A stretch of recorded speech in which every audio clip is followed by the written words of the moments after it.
Do you want to be an economy brand, or do you want to be a luxury brand? Do you want to be defining your value proposition in terms of competing on price and doing it less at a lower cost?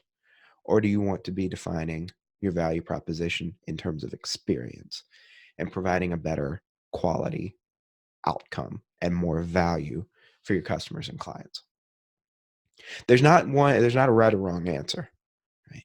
Like I said, McDonald's, one of the largest businesses in the world, and they're clearly defining their value proposition in terms of doing it cheaper. But is that really why you started your business?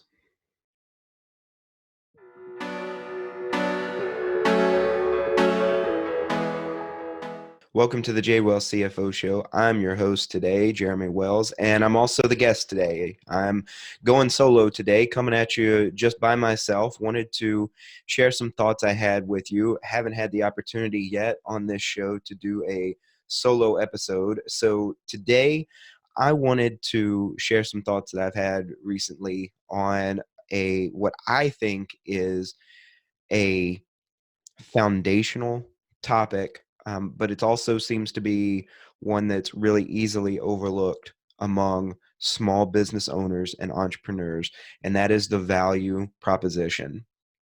I think a lot of entrepreneurs and small business owners, and that includes independent contractors, people who either were transitioned into being an independent contractor by their former employer, or people who get into an industry where it's the sort of standard way of getting into that industry is as an independent contractor, real estate, for example. But people who get into these fields, people who are independent contractors, small business owners, entrepreneurs, one thing that I really want them to focus on, that I really want you to focus on if you're running a business or if you're an independent contractor, is thinking about what your value proposition is. And very simply put, the value proposition to me is how you're defining the product or service that you're providing and how it's different, how you're providing that in a substantively different way from anyone else in that market. And there's really, when it comes down to it, there's really just two ways you can do this. You can either do it cheaper or you can do it better. Now you can be more detailed than that, you can be more specific than that, but really those are the only two broad ways of differentiating yourself from the competition, from the others operating in the same space that you are. You can either do it cheaper or you can do it better. And it's important that you realize that it's an either or. You can't do it cheaper and better, at least not sustainably, at least not in a way that's going to work for you, not in a way that's going to grow that business, not in a way that's going to keep you in business and thriving. So let's look at these two different ways that you can define your value proposition. And this is true regardless of what industry you're in. This is true regardless of how large or small your business is, how experienced or new to the profession you are.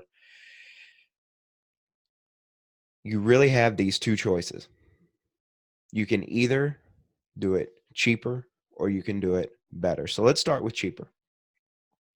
Maybe you've been in a field or you've been doing something long enough that you know how to do it more efficiently. You've come up with some way, some technique, some product, some procedure where you can get the same result as your competition, but you can do it for cheaper, right? That's fantastic. As long as you're still putting out a product that's in demand in your market, but you can do it cheaper than the competition, then based on your competitive pricing, right, people are going to come to you for that. And so that's going to be your edge in the market. You will have greater demand for your product because your product is less expensive, but in all other respects, as good as the competition. And there's plenty of examples of how this succeeds at a very large scale. So, for example, McDonald's, right? McDonald's is the king of competing on price, right? Because they have the extra value menu, right? The everything's a dollar menu, where you can get a hamburger, you can get the fries, you can get the drink, you can get the dessert. All of it is for a relatively low price. And so there's relatively high demand for that. For people that are looking for a meal or a snack or just some sort of food option to get them by, but they don't want to spend much money on it. So they go to McDonald's, right, to get a relatively cheaper, yet otherwise equally good product. Now, when you compete on price, when your value proposition is that you're cheaper, this sets you up to where you have to continuously keep track of what else is going on in the market, because the technique, the product, the procedure that made it to where you can compete and perform that service or provide that product relatively cheaper than your competition. Well, now your competition is trying to do the same thing. And so they're going to refine their techniques. They're going to develop their procedures. They're going to invent a new product that's going to make it to where they can do the same thing cheaper than you. And so what you end up competing on is not over customers, not over the product itself, but rather who can provide that product cheaper, who can produce it less expensively and pass those savings on to the customer, so that the customers deciding based on price will keep coming to you and not go for what is now perhaps an even cheaper alternative from one of your competitors. And so what ends up happening when you define your value proposition in terms of doing it cheaper, right, is that you set yourself up for what we call a race to the bottom. That if the only thing we have to compete on is not the actual quality of our product, we're both putting out equally good products. It's not the customer service or location or any of these things.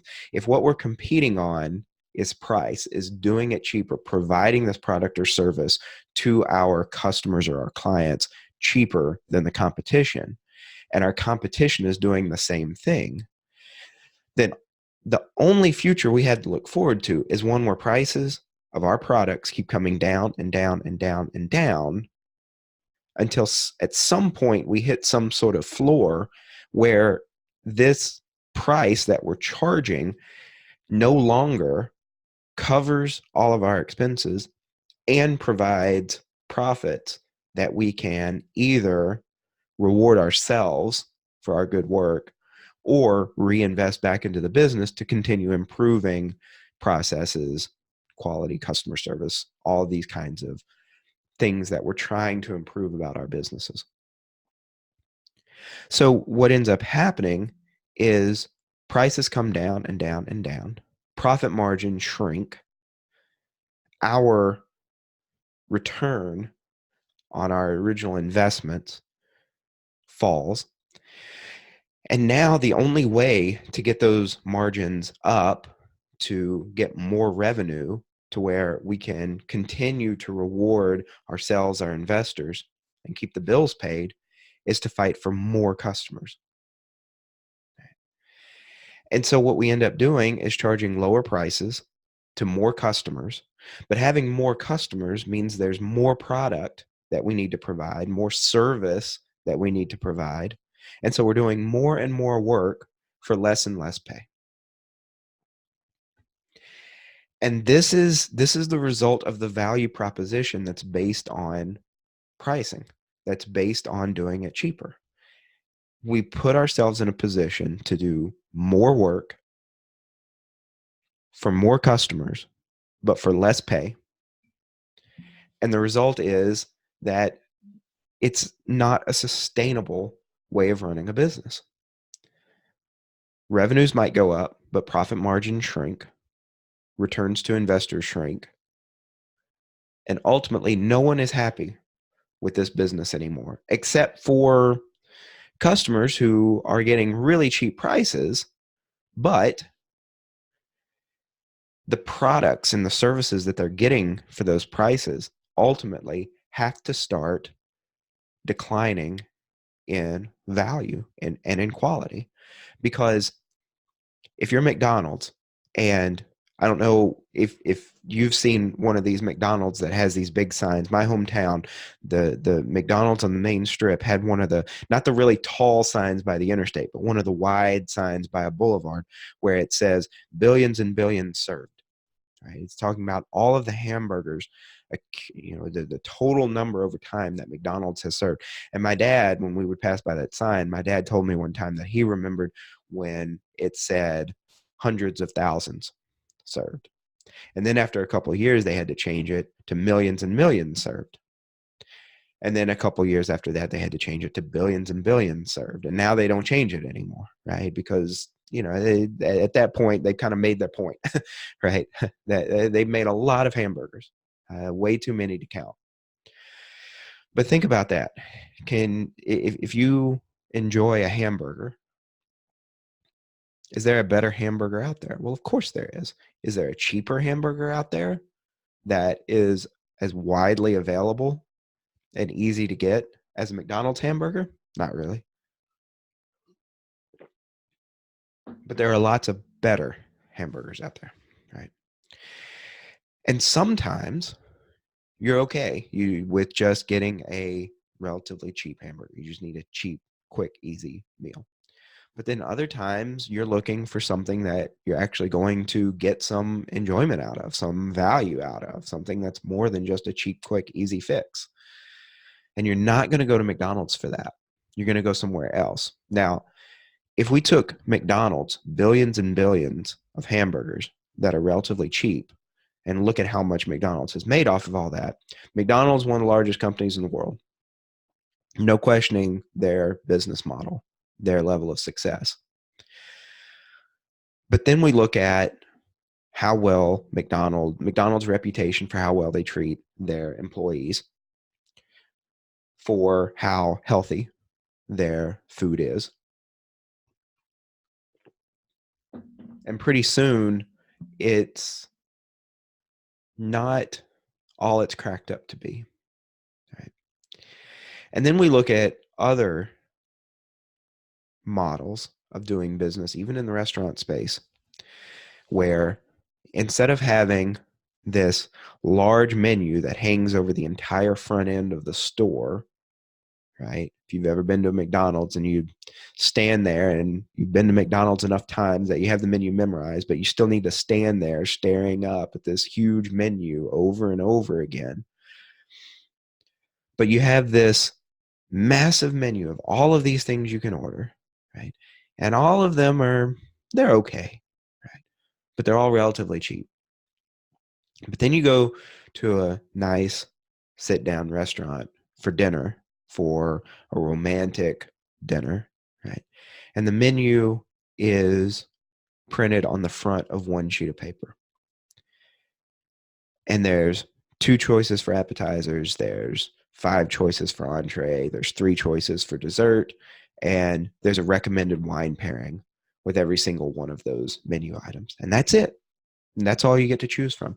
And the chef has specially prepared that menu for that evening. And that menu was just printed a few hours ago because the chef came up with that menu for that night specifically. And you could come back the next night, you could come back the next 10 nights, and you wouldn't see that same menu again. And before you even pull up into the parking lot of that restaurant, And sitting down and looking at the menu only confirms before you've even gotten any food, right, that this is going to be an exquisite meal, right? And so you've clearly gotten into a situation where this business is no longer defining its value proposition in terms of doing things cheaper, because all of those menu items, right, on that menu, there's one thing missing for each of them on that menu, and that's the price, right? Um, or if it is there, it's a relatively large number. So there might be a hamburger on that menu, but it's probably 10, maybe even 20 times what the price of a hamburger at McDonald's would be. So they're definitely not competing with McDonald's on price. Rather, they're competing with McDonald's on doing it better. Right? So you could get 20 McDonald's hamburgers for the price of one hamburger at this restaurant. But after eating that one hamburger at that restaurant, that's the only hamburger you're going to want to eat for the rest of the week because it's going to be so good. It's going to taste good. It's going to be filling.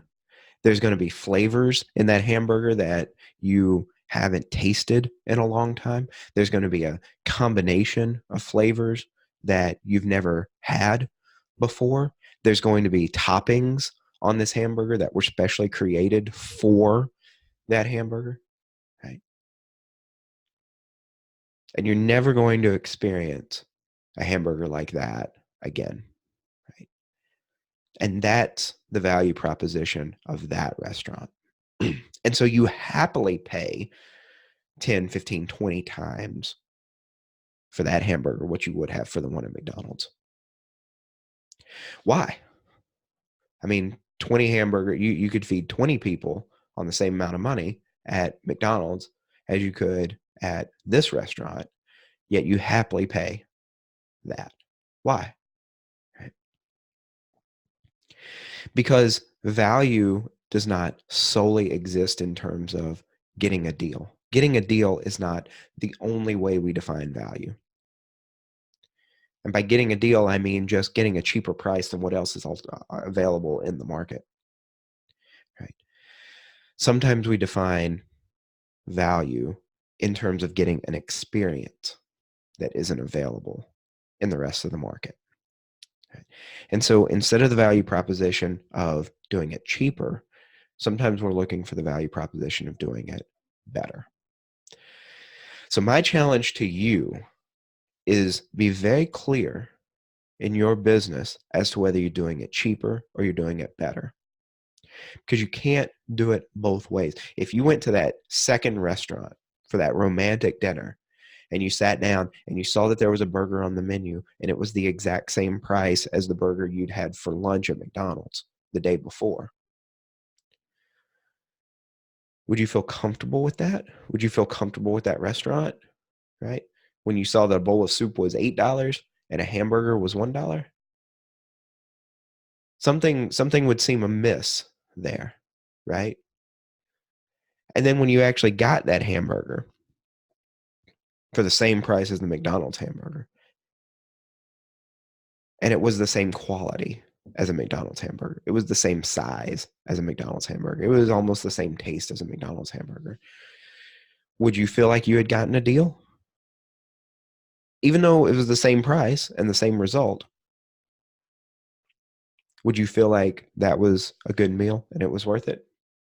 I doubt it.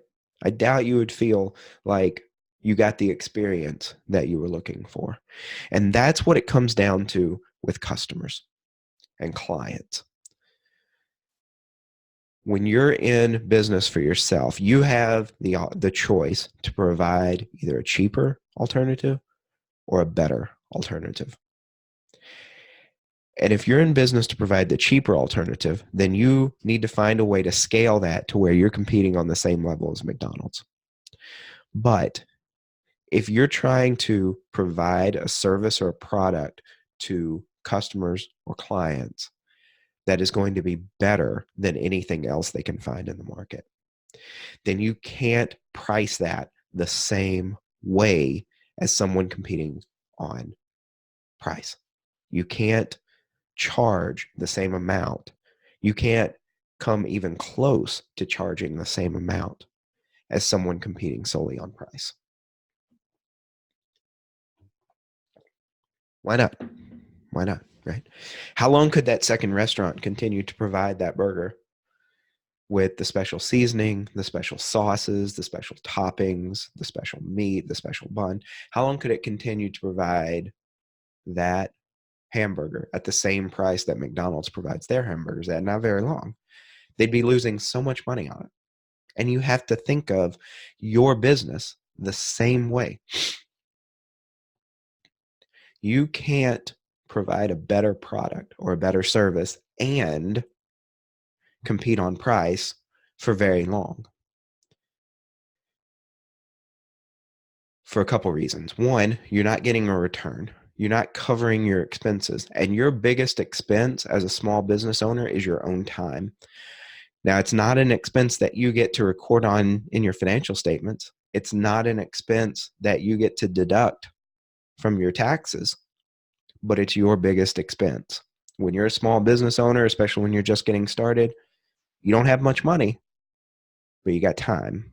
And so time ends up being your biggest expense. But if you're spending so much time providing quality to your customers and clients, but not getting paid for it, then how are you ever going to have time to go out there and attract new, higher paying customers or clients? You can't. And even if you do try to compete on price and provide a better product, right, eventually somebody is going to figure out a way to charge even less than you do. And then even the customers that are happy with your service are going to find a better price. And they're going to go get that better price somewhere else. So the way you actually differentiate yourself as a small business owner is not doing it better and cheaper, but by doing it better and more expensive. And I know that seems counterintuitive because we tend to think the way that we think about the way we go shopping in the grocery store. If I see two cans of beans sitting next to each other that look almost identical, right? And one's 20 cents cheaper than the other one, well, I'll go with the cheaper one. What's the difference? But don't forget that not everyone, in fact, most of the time, when people are actually shopping for things that matter, where the differences do matter, people are not shopping on price alone. Now, this doesn't mean you can go charge, $1 million for a service that, normally you would charge, $500 for, right? You have to think about what the client or the customer is able to pay.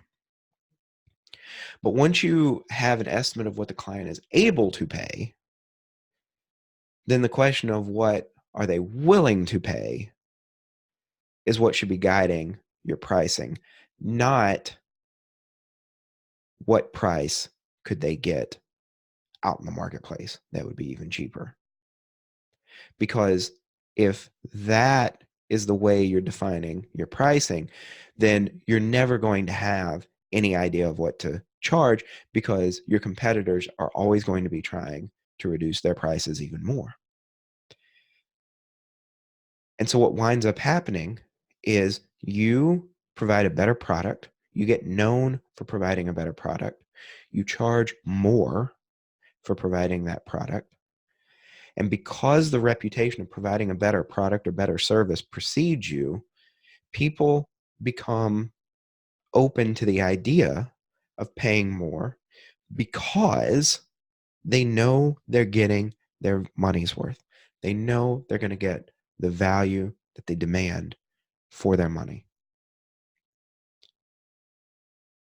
If the only thing we ever made our purchasing decisions based on was price, then we'd be in an economy where everything was on the dollar menu. Everything was on the extra value menu. But we know that's not true.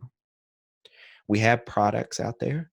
We have services out there. We have entire businesses out there whose value proposition is on providing a better experience, even at a higher, sometimes much higher price. We have luxury cars and we have economy cars. We have luxury airlines and economy airlines. We have luxury restaurants and economy restaurants. So the question for you and your business that I want you to answer, and you can answer this on your own, you can talk about this with your colleagues, with your employees, you can talk to me about this or your own accountant. But if you're struggling with this concept, please get in touch with me. Let me know. But the question I have for you and your business is, do you want to be an economy brand or do you want to be a luxury brand? Do you want to be defining your value proposition in terms of competing on price and doing it less at a lower cost? Or do you want to be defining your value proposition in terms of experience and providing a better quality outcome and more value for your customers and clients? There's not a right or wrong answer, right? Like I said, McDonald's, one of the largest businesses in the world, and they're clearly defining the value proposition in terms of doing it cheaper. But is that really why you started your business? If you have questions about that, let me know. Otherwise, thanks very much for tuning in and either watching or listening. If you have any questions about that, let me know. If you are interested in a conversation about value proposition, about how you are running your business, how you're presenting your business to potential clients and customers, let me know. This is definitely something that we can talk about. Just ask yourself this: would it be crazy to rethink, to have a conversation with someone about my value proposition? Would it be crazy to do that? I'm Jeremy Wells, JWells CFO. You can find me across all the social media at JWells CFO. Thanks for tuning in. Have a great one.